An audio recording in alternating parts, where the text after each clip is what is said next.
if you go into it with the mindset that I'm going to get a great workout from this, you're probably going to mess up the intention of the workout. You're probably going to go too hard, not focus on your technique, and not get better at it.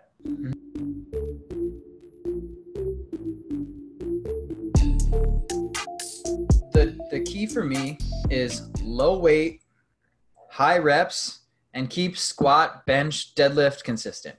Yeah, I agree. When you say high reps, you mean like get repetitions in? Yep. Practice. So like we talked about in Ollie certs, which we've gone to together. We did the USAW one together. Yeah. Broomstick reps to just grease the wheels.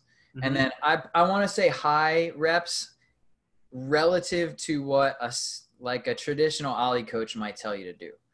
5 sets of 3 isn't necessarily going to get you from beginner to intermediate. It's just not enough repetitions. Yeah. So what would be better in my eyes is, every 30 seconds with a bar for 10 minutes, do 3 high hang muscle snatches, right? So you get used to your body going through those positions, and you'll be sweating, but just use a 45-pound bar.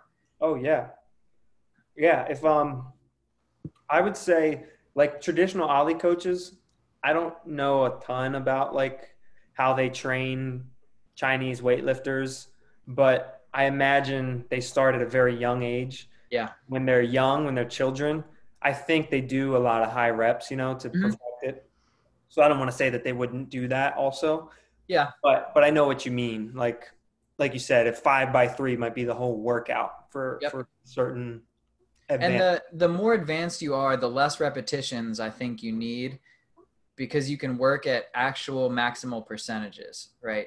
So this beginner, even if, let's say you bench 200, you deadlift 300, you squat somewhere in the middle, you're strong enough to snatch probably 200 pounds, close to it, right? But the heaviest weight you might be able to handle in a snatch is 135. So your 1 rep max is 5 pounds off of your 10 rep max, because you don't have capacity. You're missing the key components, right? Yeah. I think that's what's important to realize with Olympic lifts is the squat, the bench, the deadlift, they can be used to gain strength. Yep. And they can also be expressions of strength, when you're going 1 rep maxes and stuff like that. But the Olympic lifts are pretty much way more on the end of just expressions, right? Yeah. You're not necessarily going to get very strong doing them. However, not, caveat, you are going to get explosive. You can get explosive doing them. And you can definitely gain a certain type of strength from doing them too, but you're not going to become way stronger than you already are purely by doing the traditional Olympic lifts. Yeah. And that's something that I see as a mistake for novice strength and conditioning coaches. They're doing cleans for strength training. Right. Now, I would say Olympic lifters, they don't just do the traditional snatch and just do the traditional clean and jerk. Right. Definitely not. I'm not saying that they're not doing intelligent training. Right. Well, even them, you nailed it, right? The clean and the snatch is an expression of their maximal deadlift, squat, press. And they're still doing all 3 of those things and tons of variations of all of them, and accessory work too. So don't get me wrong there. It's like playing football, right? You lift weights to have a better body to allow you to play more football. Right. You bench press so that you can – that's a sport. Yeah.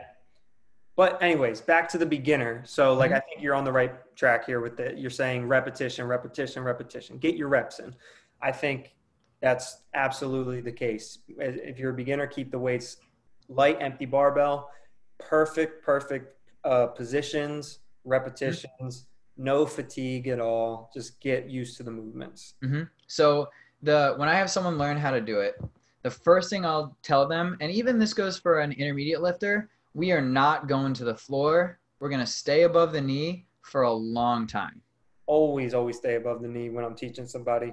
There's a great progression. It's great.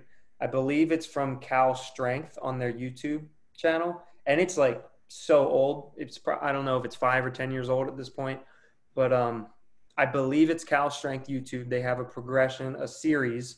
It's maybe like 5 or 6 videos, short videos where they take you through the progression, teaching people the clean and jerk and the snatch. And it's super simple. It's nothing profound by any means, but it's Yeah. always start above the knee for as long as it takes for them to get that down Yeah. and work your way down. And they have to nail it before you move on. Yeah, like So you're doing, like basically their progression starts, you'll be doing hang squat snatches, full snatches yeah. before you ever go to the floor with it. Yep. Yeah. So this beginner has a 1 rep max and a 5 rep max, but they're always, for me, the beginner is from the hang. I would Yeah, say once you're an intermediate, you can work from the floor, but the majority of the reps for the order of the motor pattern, right, core to extremity, to hit all of your pieces, we just work above the knee for a long time, and you will get better really fast doing that. yep. You know, the biggest mistakes happen from the floor to the knee. The only reason you do that is because you have to get it from the ground to somewhere before you snatch it up and overhead. Exactly. And I think a big piece for the beginner too, and this applies to no matter what your stage, but specifically for the beginner, I cannot stress enough. We already said it, but it is about reps and not about intensity. And you really need to change your mindset. Like it's practice. It's not training. Yep. Practice. Low heart rate, low muscle fatigue. Yeah. You can do it after a workout or a conditioning piece with the heart rate going up. You can do it before. You can do it both.